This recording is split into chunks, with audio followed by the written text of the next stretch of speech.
Good evening, everyone, and welcome back to the America House Cave virtual floor. My name is Maria, and I'm the program assistant here at America House Cave and your host for this evening.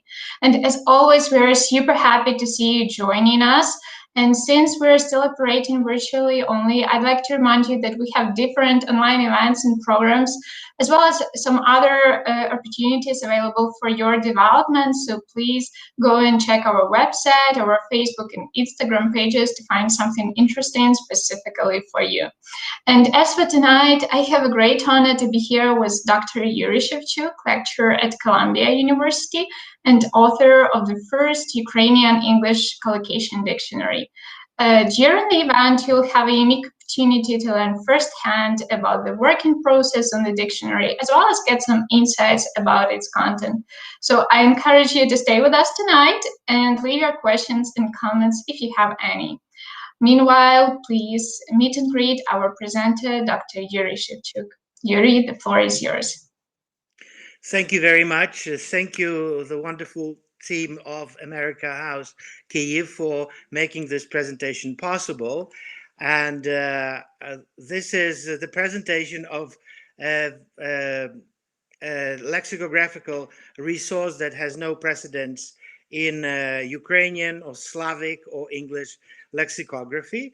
As somebody who has taught Ukrainian as a foreign language since 1990, first at Harvard University summer school for 22 summers, and later since 2004 full-time at Columbia University, and lately over the last 7 years also on the platform of the so-called shared course initiative. I also taught Ukrainian at Yale and Cornell.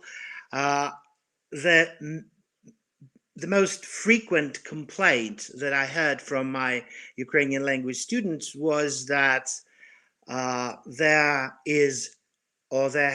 was no Ukrainian English dictionary that is suitable for learners of Ukrainian. And that complaint has haunted me for 30 years. And now, with the publication of the Ukrainian-English Collocation Dictionary by Hippocrene Books, New York, this problem has been fixed. And today's presentation is about this dictionary, what it offers to hundreds and thousands, I'm sure more than that, of people around the world who would like to learn Ukrainian as a foreign or second language. A little bit of context. Under the Soviet occupation, Ukrainian was a language without a future. Officially, that was the official stance. No major Ukrainian as a foreign or second language existed. The presupposition was that no sane person or foreigner would like to learn Ukrainian. So there were no teaching resources, textbooks, dictionaries, proficiency tests developed for teaching Ukrainian as a foreign language. Ukrainian English or English-Ukrainian dictionaries that were published both in Soviet and post-Soviet Ukraine were all meant for Ukrainians learning English or for translation into and from English, but not for foreigners who would like to learn Ukrainian. So they were basically of little use to Ukrainian learners around the world. They had no necessary information, morphological, grammatical information about the words they described. There were a few exceptions that proverbially proved the rule, and those exceptions were connected with academic institutions and scholars of Ukrainian diaspora in North America. You can see some of the textbooks that were published in North America. Asya Humetsky's Modern Ukrainian, Robert DeLossa's and 3 more authors co-authored Let's Talk, another textbook. And the only Ukrainian English dictionary published way back in mid-1950s, compiled by Andrusishin and published by Toronto University Press, was only reprinted many, many times, but never updated. So with all its merits, it's very outdated. So Ukrainian-English Collocation Dictionary is the first ever Ukrainian dictionary that describes how words are combined. Those of you who don't know what the word collocation means, it means the combination of two words. So basically, to use layman terminology or vocabulary, this dictionary shows how each of the entry it describes combines with other words.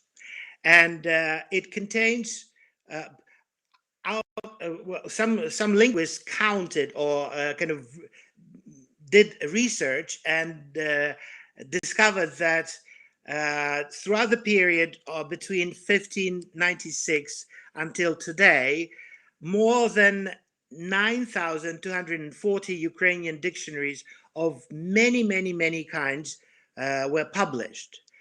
But no Ukrainian collocation dictionary was ever published. That's monolingual Ukrainian dictionary. Now we are talking about bilingual Ukrainian-English Collocation Dictionary. So Ukrainian learners, in the absence of such a resource, have used up until now translation dictionaries, which don't always satisfy the needs of learning or finding out how words are used. Knowing words, as we all know, is not the same as speaking a particular language.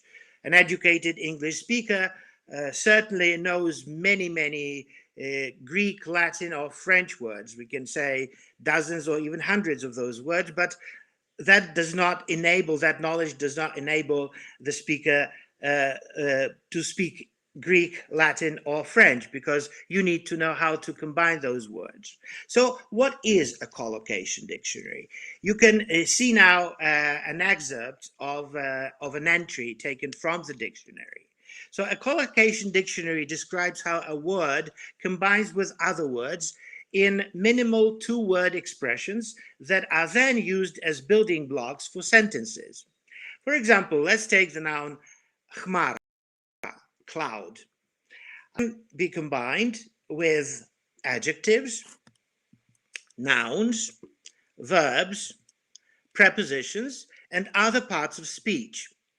The dictionary that I'm talking about describes combinations for the word, Ukrainian word for cloud, chmar.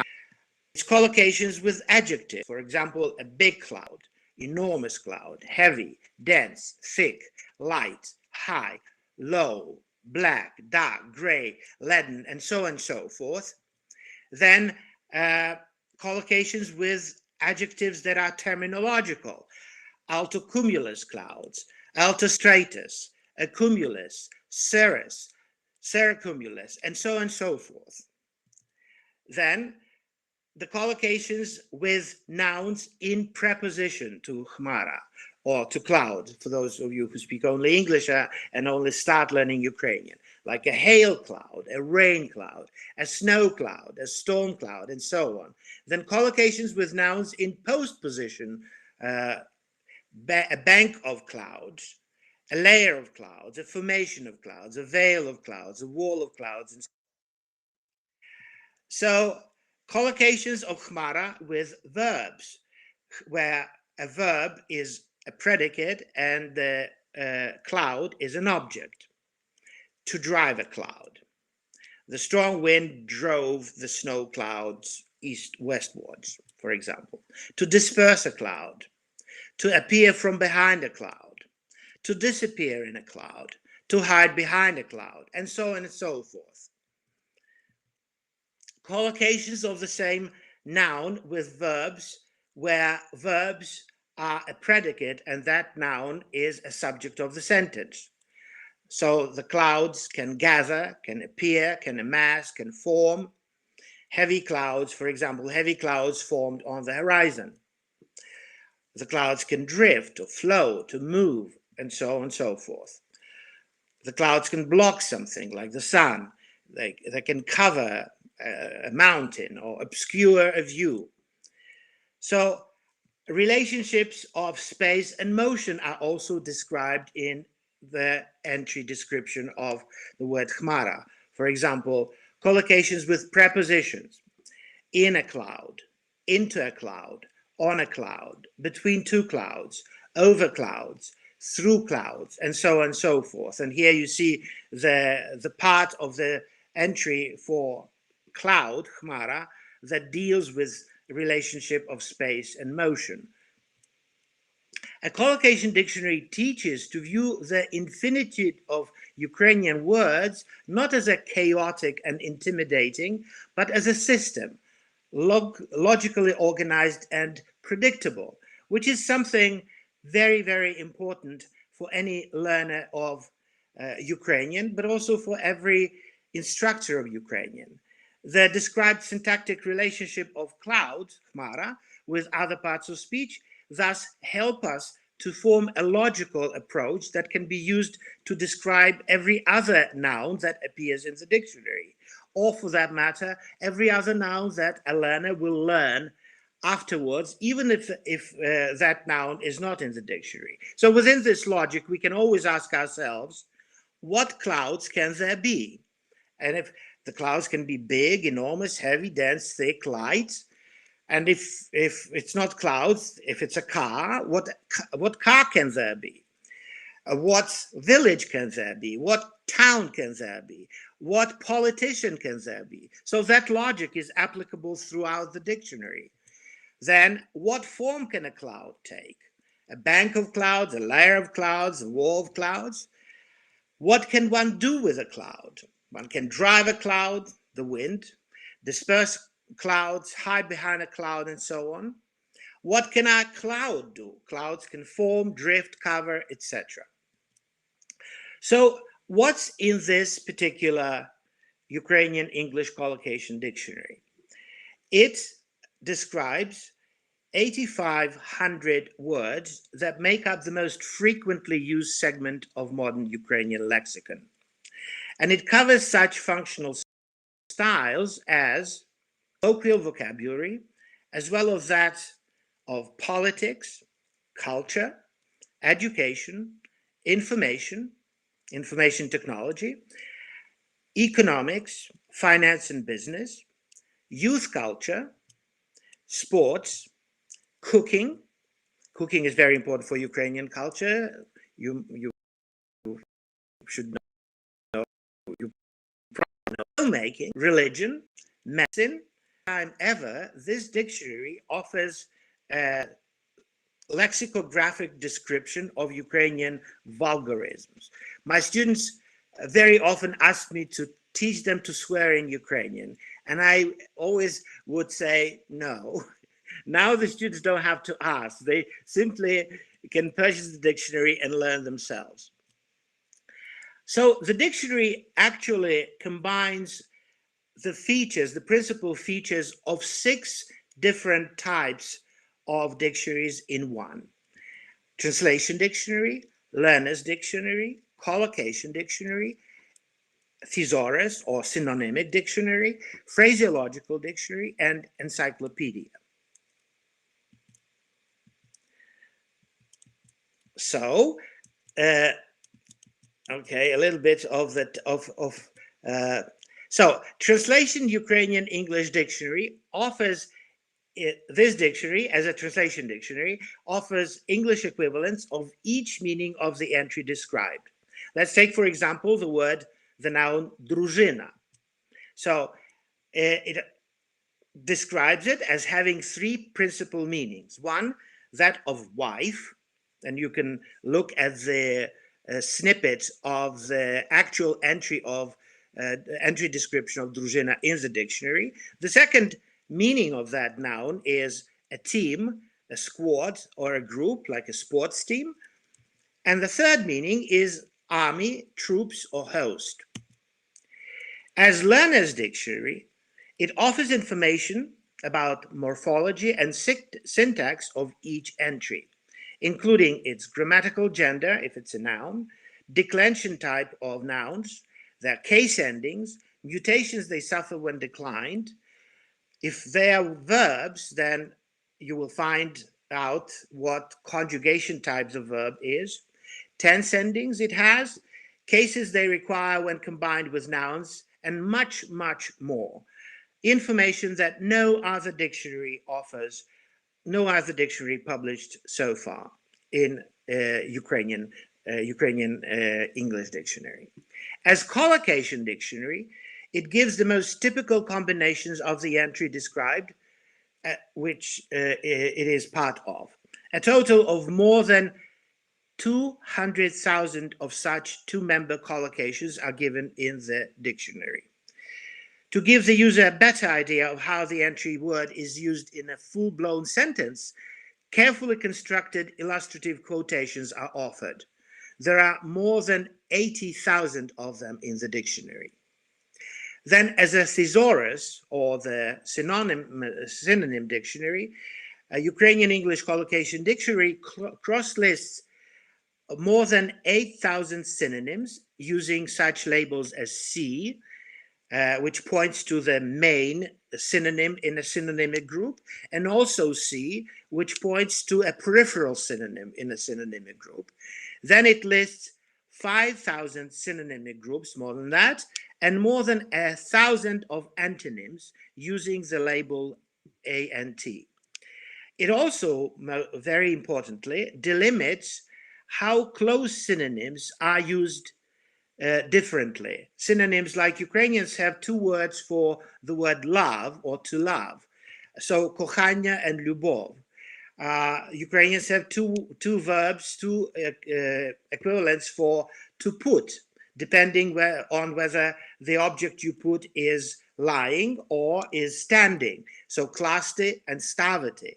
So the learner will have a very clear idea of when to use which synonym, and so on and so forth.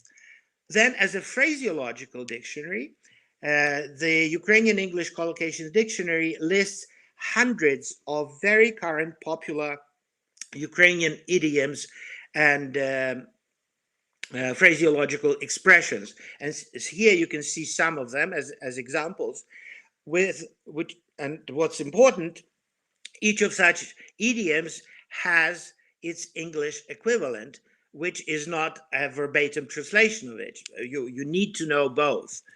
And finally, as encyclopedia, the dictionary contains important information that is indispensable for any learner of Ukrainian to maintain a culturally relevant and successful communication. So, take a look at the noun "moa," language. That you can the dictionary. You can find such encyclopedic information that can be first language, native, foreign, alien, local language, regional language, minority language, majority language, vernacular language, archaic language, and on and on and on and on. You see how many, what kind of languages can there be? That's what I mean by encyclopedic information or specialized information. So what's in the dictionary other than what I mentioned? Number one, the dictionary stands out of all other dictionaries published so far in Ukraine, on Ukrainian language, by the fact that it lists consistently feminitives alongside the masculinitives, the masculine denotations of social status or professions, which in Ukraine are different. In Ukrainian are different groups of words. So economist in English can be both for a man or for a woman, whereas in Ukrainian, depending on the gender, it's economist and ekonomistka. Historian is historic, historikin, and so on and so forth. This is a particularly interesting and dynamically developing group of Ukrainian nouns today, and the dictionary kind of gives the learner a unique opportunity to partake, to taste the flavor of this very dynamic group developing. It also offers it marks consistently the word stress, some of the most challenging features of Ukrainian language that a learner has to deal with. because the word stress in Ukrainian is dynamic. It dances around all the time. So the dictionary helps the learner learn the stress by marking it consistently in every entry word, but in every Ukrainian word used in illustrations. The dictionary also includes the so-called non-equivalent items that specifically Ukrainian words that have no one-word equivalents in the English language. So, for example, Ukrainian doba means 24-hour period. You see four English words, or sometimes it's translated as day and night. Contextually, it can be translated as a day, but literally it means 24 hours. And other such examples that you can see in my presentation, and I'm not going to go through them. Then specifically Ukrainian group of verbs, the verbs of motion that also have no equivalents in the English language. For instance, English to run or to lead, to drive or to transport or to go or to walk, they do not differentiate between situations where running or walking or going is in one line from A to B or is circular. Whereas in Ukrainian, as any other Slavic language, there is this distinct differentiation. No dictionaries in Ukrainian up until today made that distinction. So learners were left to fend for themselves to figure out when to say bigte and bihate, when to say veste or vodete, when to say veste or vozete, and so on. Not any longer. This dictionary helps the learner to clearly and easily differentiate the two different situations when you use these verbs of motion. There is another very interesting group of Ukrainian verbs that they are also non-equivalent. They don't have one-word correspondence in English. Those are verbs signifying color as a dynamic characteristic. And you could see some of the examples of those verbs here and how they can be translated into English. So that way, the dictionary does not only teach the learner what to do with those verbs, but it also offers translators who work in Ukrainian English translation a way out of a conundrum that these verbs very often present for them. Then the dictionary also is a wonderful way of immersing in Ukrainian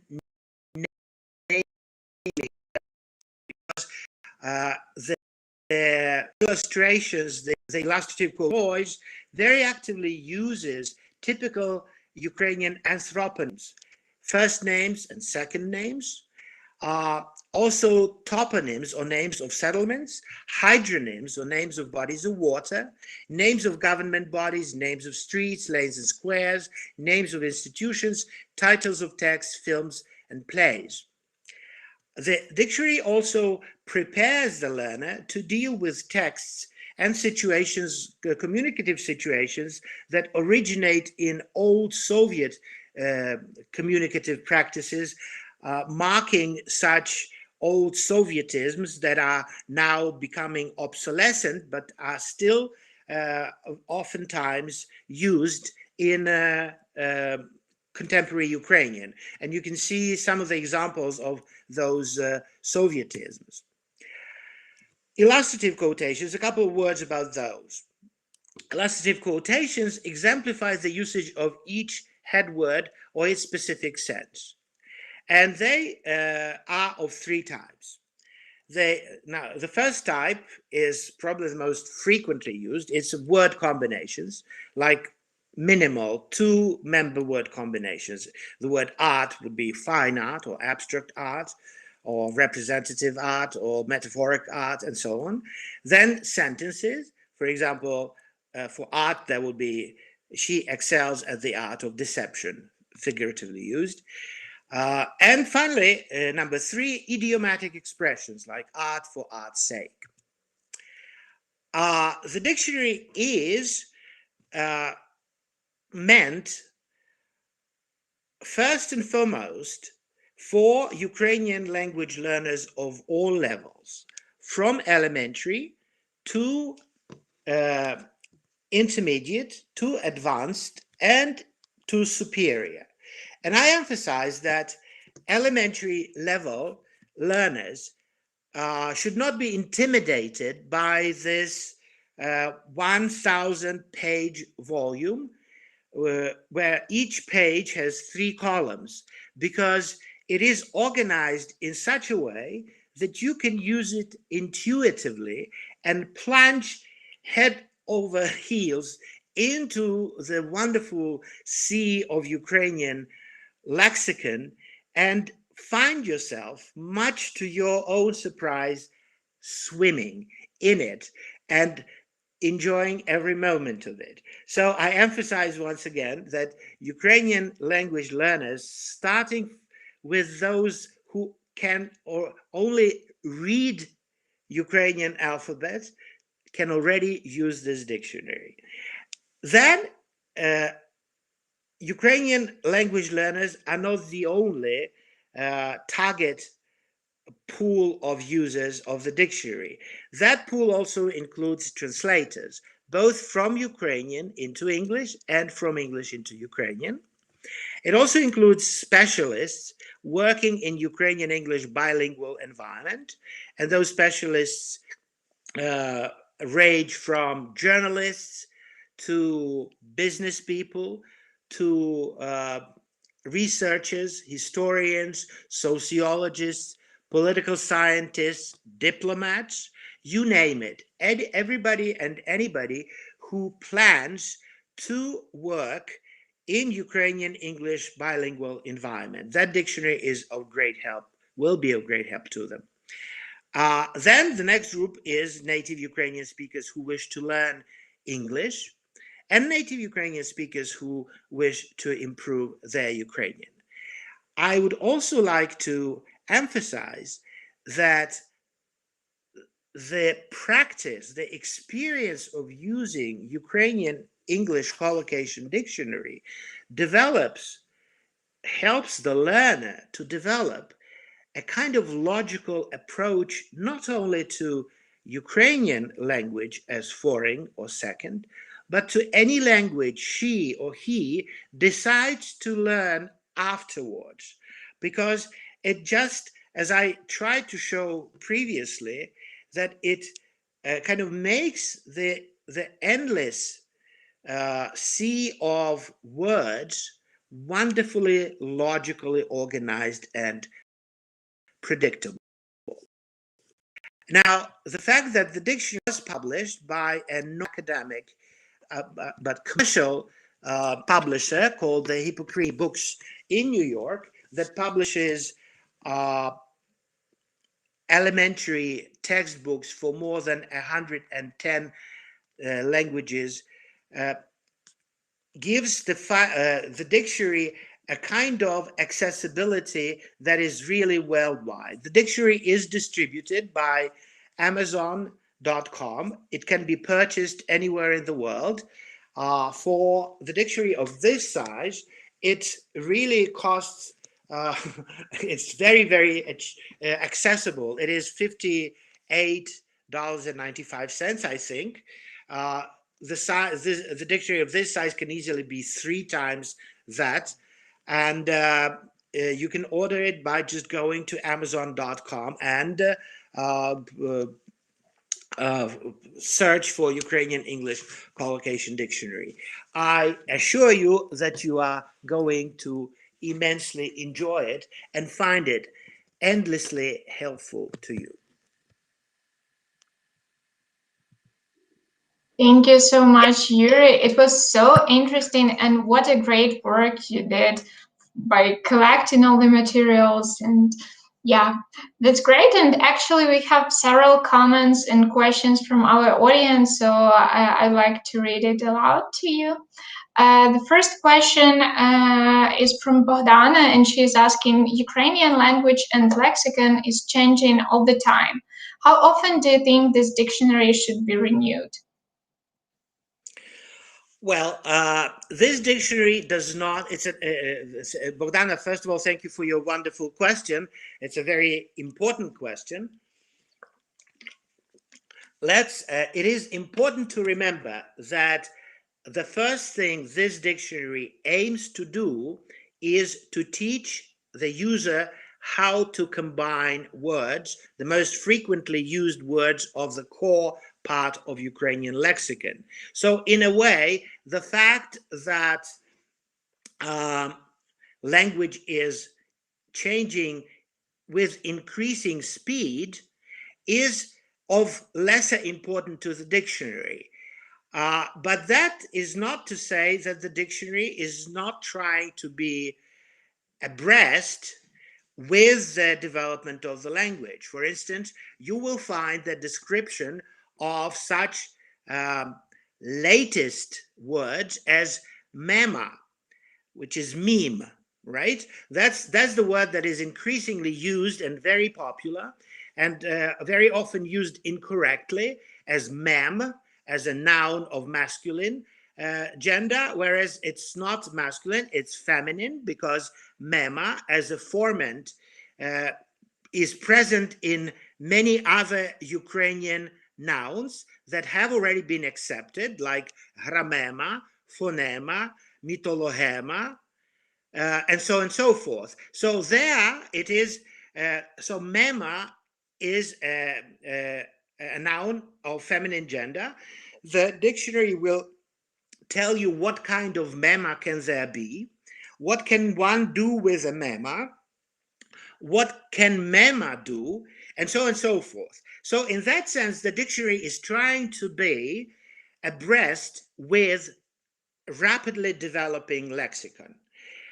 Thanks to the fact that we are now easily in possession of such information and technical opportunities as quick updates electronically, you can very quickly update something that you need updating in the body of the dictionary, and then prepare a second edition of the dictionary with those updates.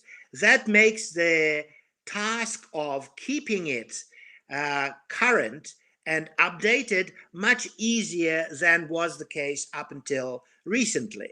Bogdana, I hope I answered your question. Great. We have another question from Larissa Semenenko, and she's saying that in Ukraine it's a bit difficult to buy your book Ukrainian for Beginners. And she's asking, do you plan to publish another edition, and by what publishing house? Well, unfortunately, that is very much. I don't know, but I don't think it is important. I know that some people used Amazon to purchase my previous book, Beginner's Ukrainian, for American colleges and self-learners. And what I can, I'm not currently in negotiations with any Ukrainian publisher interested in publishing that book, but there is such a possibility if there is enough interest in Ukraine to publish that book and make it more accessible price-wise, but also physically, that you don't have to go through what 2 months waiting period for it to arrive from the United States or from some Amazon warehouse in Europe. Okay. But also as a kind of as a prompt, try to also use your friends abroad. Everybody now has friends and acquaintances in the West, and ask them to purchase it for you, and then kind of pay them back or something. Thank you for your recommendations, and I hope that Larissa could buy this dictionary or this book shortly. Thank you. We have one more comment from Marta Tomahi. She says, lots of thanks to Dr. Shevchuk for this colossal work done and the America House for arranging the presentation. Thank you, Marta.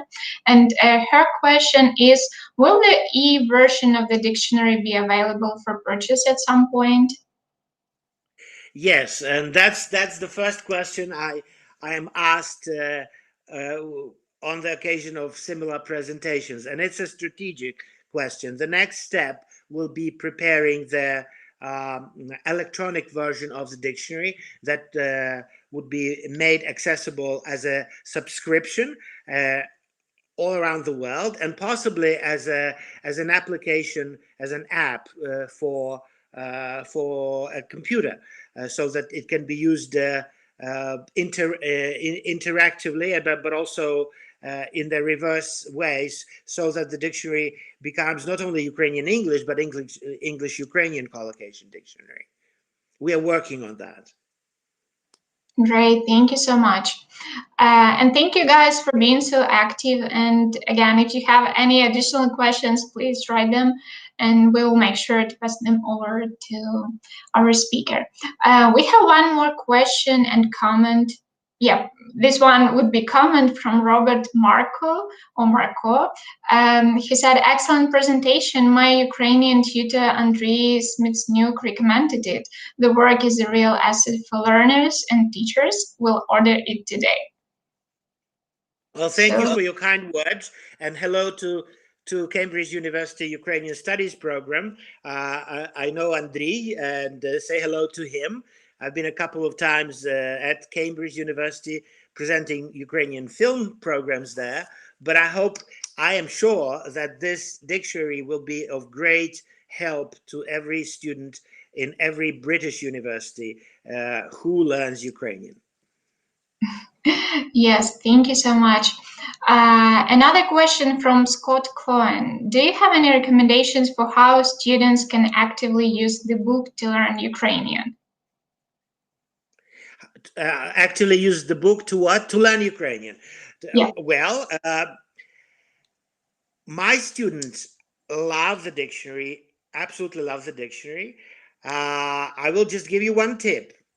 Instead of asking my students, as I used to do until the publication, or my students kind of helped me test the dictionary and improve it, and they worked with parts of it. So traditionally, the instructor of Ukrainian would say, well, here is a list of words you are to learn for the next time for our class. Discussing whatever, or the list of words that pertain to a particular topic, let's say leisure. And now I don't do that any longer. I just say, here's the list of words that I want you to prepare to discuss for the next time. And so the list, if it's leisure, doзвilla, and the student, now they will have to ask themselves, what kind of leisure can there be? And so they will come up using the dictionary. They will come up with all kinds of descriptors of that particular noun. Then what can you do with your leisure? What can leisure do to you? The dictionary will give that to you. So in a way, learning Ukrainian lexicon will not be just simply automatic memorization, which is very boring and draining and not interesting, but an exploration of the kind of semantics of each, the meaning boundaries of each word, and also connecting that word with other words. So you will try to see how you can connect the new word that you're supposed to acquire for the next meeting of your class with the words that you already know. So in that sense, you can use the dictionary in that way. The dictionary has a very kind of detailed but also engaging introduction that will help you kind of understand and realize the potential that it carries for you as a learner of Ukrainian, so that when you read the introduction, you can find out literally limitless things that the dictionary can help you learn in the way that is enjoyable. Also, I would like to say, I mean, that said, that there is an introduction, the dictionary is compiled in such a way that you don't need to read that introduction. It's intuitive. You open it any place, you start reading it, and you easily intuit how it is organized. When you are into it already and you want to kind of find out all the endless, the entire kind of mass of information that is encoded in it, then maybe you can consider reading the introduction of to the dictionary. Great, thank you so much, Yuri. We have one more question and comments coming from our audience, and Inna Sopranchuk is asking, is it possible to buy the dictionary here in Ukraine? Well, I would like you to help me find out. Order it on Amazon.com. I have at least 3 friends who did that, and I'm waiting to hear a word from them what happened. So I don't see why you cannot order it on Amazon. You know, you can punch in your address, your mailing address, and Amazon will, if it accepts it, that it's possible to purchase it. The dictionary was published literally a month ago, so I don't yet have that information, unfortunately. But it never hurts to try. They will never charge. They won't charge you. I know it from their policies, and my publisher assured me of that. That they won't charge you before they mail it to you. So the only thing that is kind of discouraging is that I anticipate that the mailing and shipping will cost much more than in the United States. In the United States, I think it should be for free. You won't have to pay because it's more than I may be wrong, but if it's more than $50, then you don't pay shipping and handling. But don't quote me on that. In Ukraine, it should be more expensive. The mailing services. I know that I was charged $40 for DHL services to deliver the dictionary from New York to Kyiv, which is slightly less, $18 less than the dictionary costs, but it's still worth it because such a dictionary easily costs $150 elsewhere. Great, thank you so much. We have one more question from Ina, and she's asking, do you consider the collaboration with teachers of Ukrainian language as the foreign one to spread or sell your textbook and dictionary?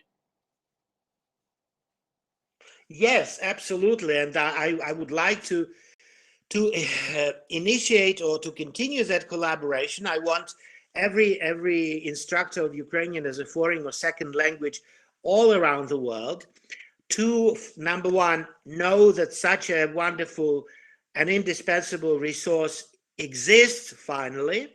And mind you that no other language has such a resource. There are monolingual English collocation dictionaries, Russian, French, but no bilingual, to the best of my knowledge.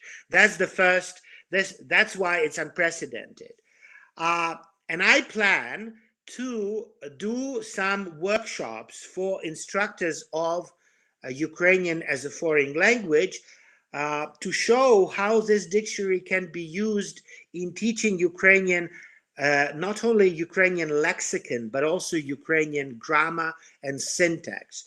I, in fact, already presented a scholarly paper at the conference of the American Association for the Teachers of Slavic and East European languages, known by the abbreviation of ATSEAL, and that happened, I think, 4 years ago in Seattle.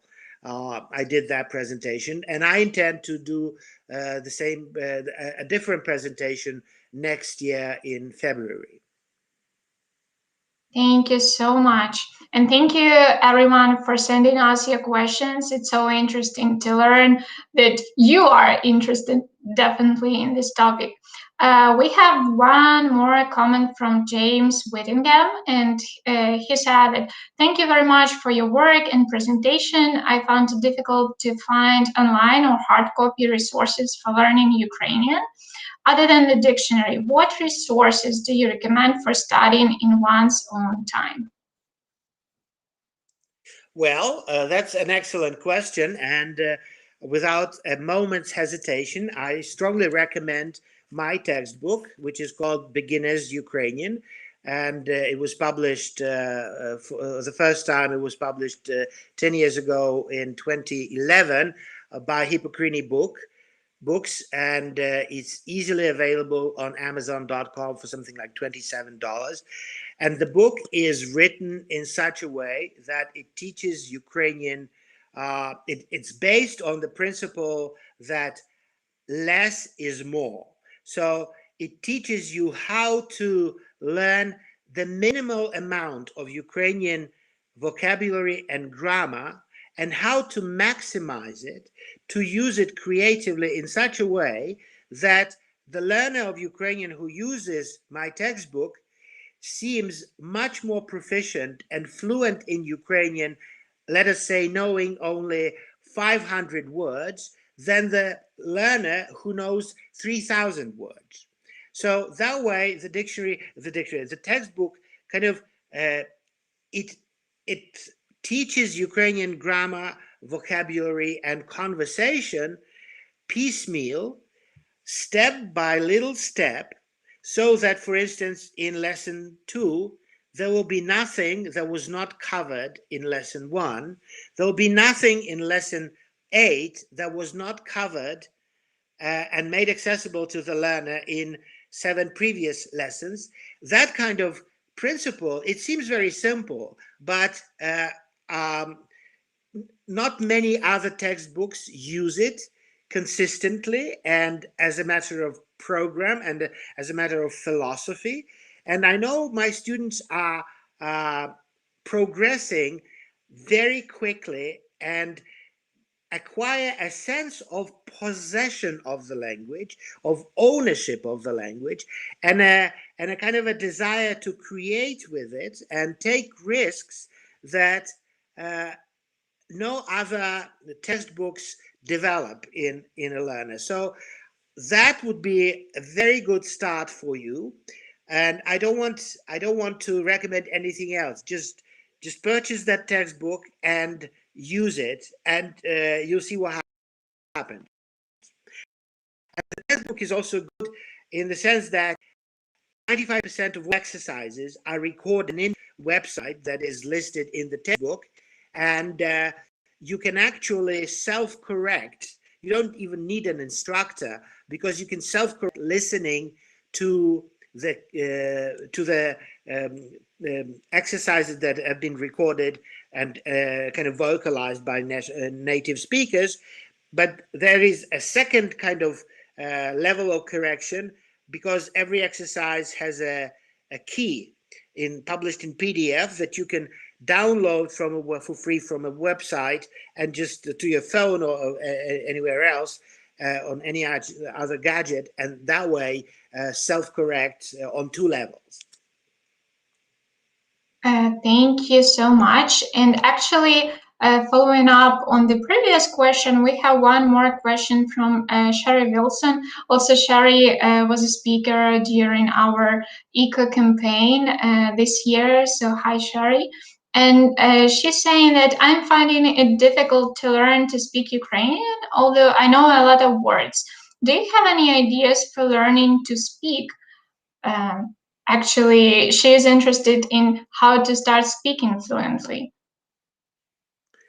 Well, one great idea is to get possession of this dictionary, because its primary goal is to teach you not to learn words, but to combine them into expressions and sentences. So I don't want to expand any longer on that, but this is for people who want to learn to speak. This is number one indispensable resource.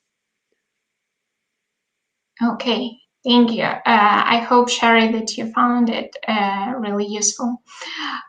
We have one more comment from our viewer, Mark Payne. Yuri, looking forward to seeing you and picking up 2 copies from you. Much appreciated. Thank you. Likewise. Thank you very much. All right, guys, if you have any additional questions, this is your chance to ask, because we have additional like 5 to 10 minutes. Meanwhile, I'm interested to ask you about the process of writing and the process of collecting the materials, and what actually was the most challenging part in this process to you? Well, mind you, the dictionaries are normally written. Well, first of all, the dictionaries are not written, they are compiled. And they are compiled by groups of people, but entire institutions. So to take up the task of putting together such a big dictionary was in a way something insane, and at that time I didn't realize that fully, but that I quickly kind of realized the enormity of the task I took upon myself. So the greatest challenge was probably the I wouldn't be prepared to say I would just name a couple of challenges without ranking them as number one, number two, number three, because I don't think I can do that. But one challenge was to decide which words to leave in the dictionary and which to leave out.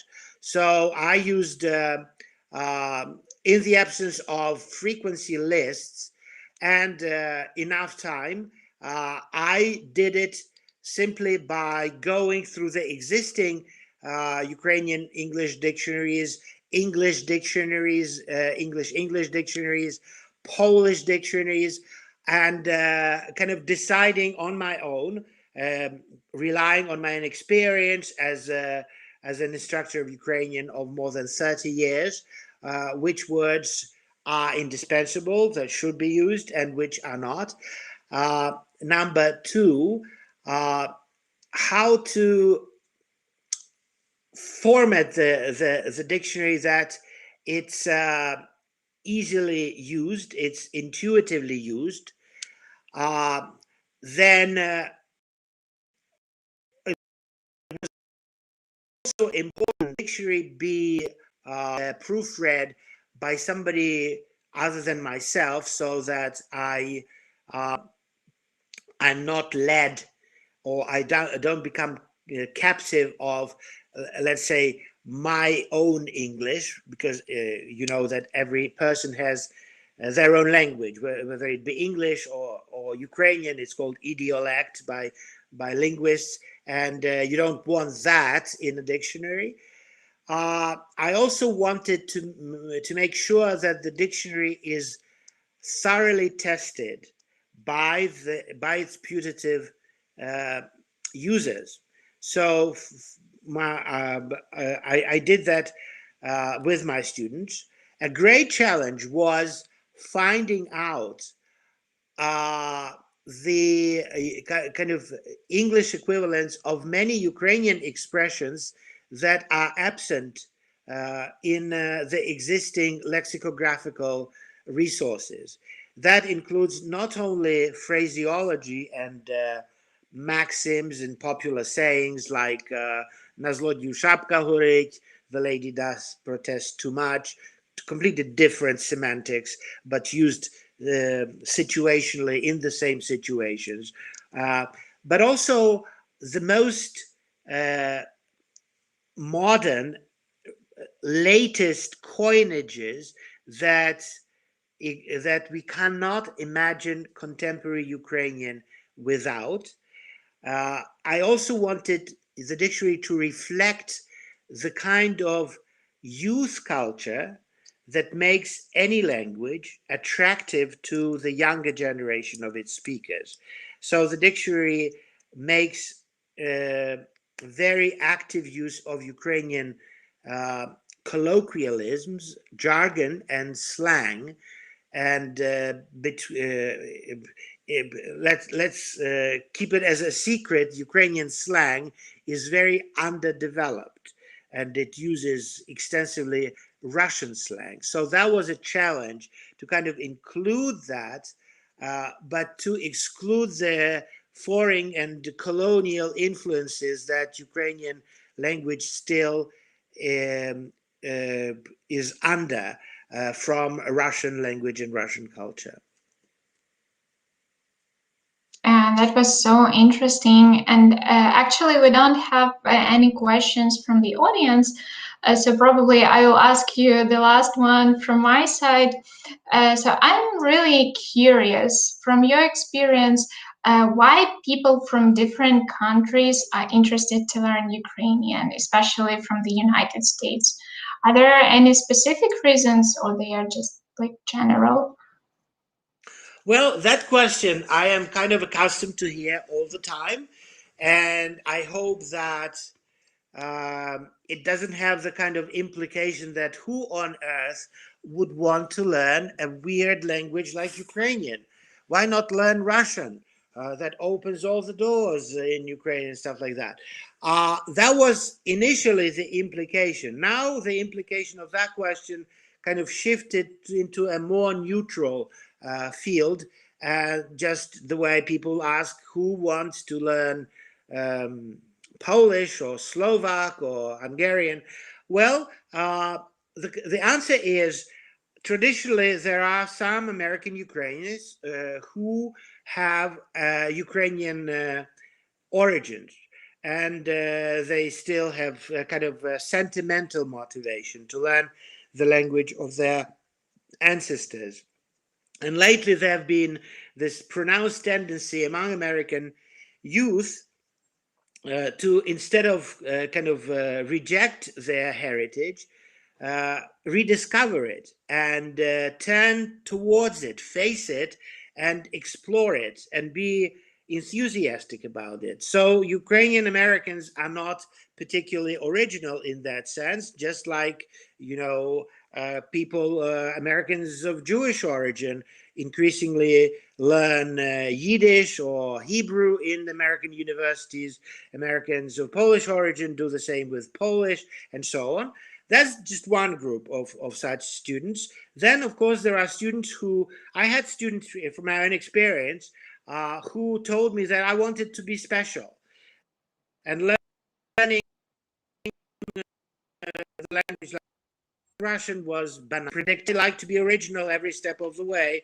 So I decided on a kind of curious, unique, rare, unpopular, or lesser known language like Ukrainian, and that's why I'm learning Ukrainian, and I love it. Then there are, of course, students who are more kind of career oriented, and they see themselves working in connection with Ukraine, whether it be as diplomats. I teach oftentimes my students of Ukrainian are people who want to pursue a diplomatic career. Then people who are historians and who are interested in Ukrainian history or Central and Eastern European history. There are people who are interested in Ukrainian literature or Ukrainian sociology or political science, politics. There are also students, or there were students who were oriented towards Russian studies, but they decided, and rightly so, that they will not truly understand Russian culture, Russian mentality, Russian history, Russian literature without knowing Ukrainian part of it, or Ukrainian influences, the enormous influence that Ukrainian culture, language, literature, history exerted on Russia. There are people who are in Jewish studies and realize that you can't really know the history of European Jews without knowing the history of Ukraine. And they want to learn it firsthand. They want to be able to read Ukrainian texts in Ukrainian, in the original. So it goes on and on and on, and the answer becomes more complicated. But I hope at least I gave you part of the answer. Definitely, that's really amazing to know that so many people are interested in Ukrainian and especially in our culture, history, and traditions. All right, that's it from my side. Thank you so much for joining us tonight. Maybe you have any, some last words or I don't know, words of inspiration to our viewers tonight. Well, first of all, I wanted to thank the great team of the America House Kyiv for organizing this event.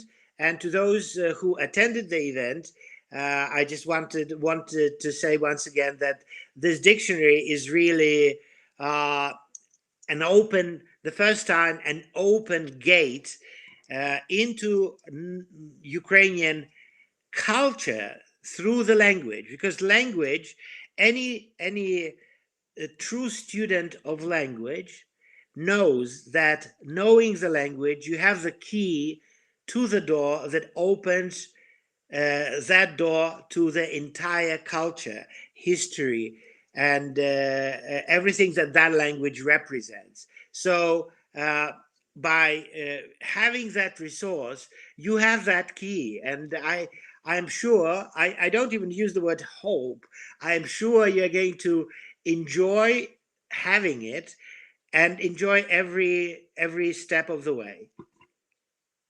Great, thank you so much, and thank you everyone for being with us tonight and for being so active and asking your questions.